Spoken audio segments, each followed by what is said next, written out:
Ni furaha kwa wananchi wa mtaa wa Makao Mapya uliopo katika kata ya Sinoni mkoani Arusha baada ya kufunguliwa kwa barabara hii ambayo ilifungwa kwa zaidi ya miaka 20.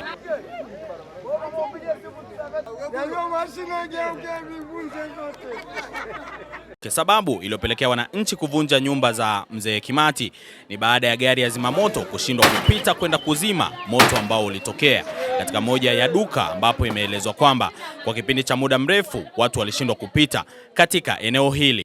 Kwa jina naitwa Nuru Sindiko Kivuyo, ni mwenyekiti wa serikali ya mtaa Makao Mapya kata ya Sinoni.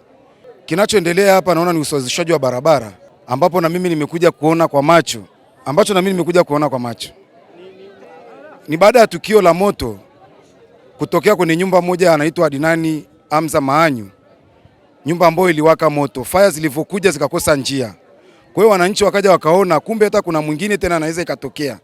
Kwa hiyo mimi baada ya kufika tu kwenye eneo tukio la moto, nilipoondoka sijajua huku nyuma kilichokuwa kimeendelea. Nakuja nakuta wananchi wanatafuta barabara, kwamba hii ndio sababu mpaka leo nyumba imeteketea. Kwa kweli hali imekuwa ni nzuri na tunaona sasa hivi mwanga utaonekana na hata riziki zitafunguka, maana ilikuwa labda ni vikwazo vya riziki hapa pia. Maana hata barabara tutaipata sasa zaidi hizo zingine. Greda hii ni wananchi walipiga simu. Sikujua ni nani aliyoleta, lakini naona wananchi ndio walipiga simu kwamba greda ije iwasaidie kusawazisha hizo tofali. Wananchi wameleta greda na barabara ndio inasawazishwa ili kiu ya furaha zao ziwepo.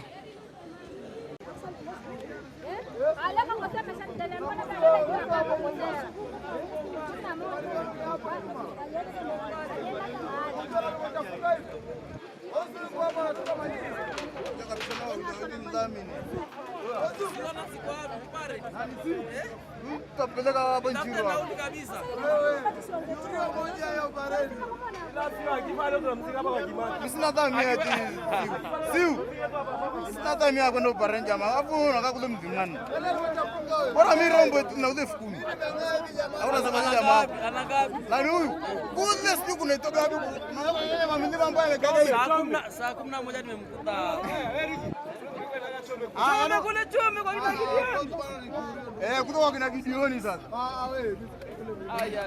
Kule siendi na hii mvua. Barabara ilivyo mbaya. Yose siendi. Ile barabara unaona ni korongo.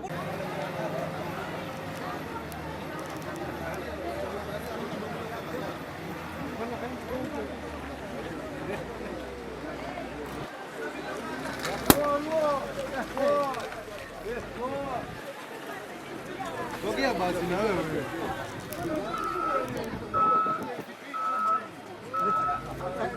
Haya baba. Wewe wapi wewe? Wewe.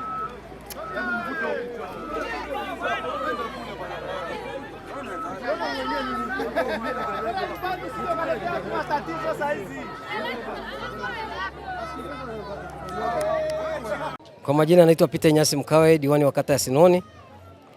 Kuna tatizo leo majira ya saa 11 yalitokea, kuna nyumba iliungua moto. Nyumba ili baada ya kuungua moto, kwa kweli gari la fire lilifika, lakini lilishindwa kufika katika eneo la kutoa msaada kwa ajili ya uzimaji.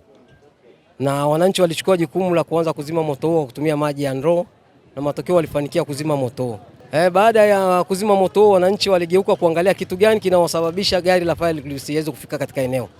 Wakaona kuna sehemu ya nyumba ya mwananchi mmoja ambayo ilikuwa inazuia magari yasiweze kufika, na muda mrefu shauri hili lilikweko na alishashauriwa kuondoa nyumba hii, lakini hakuweza kuondoa.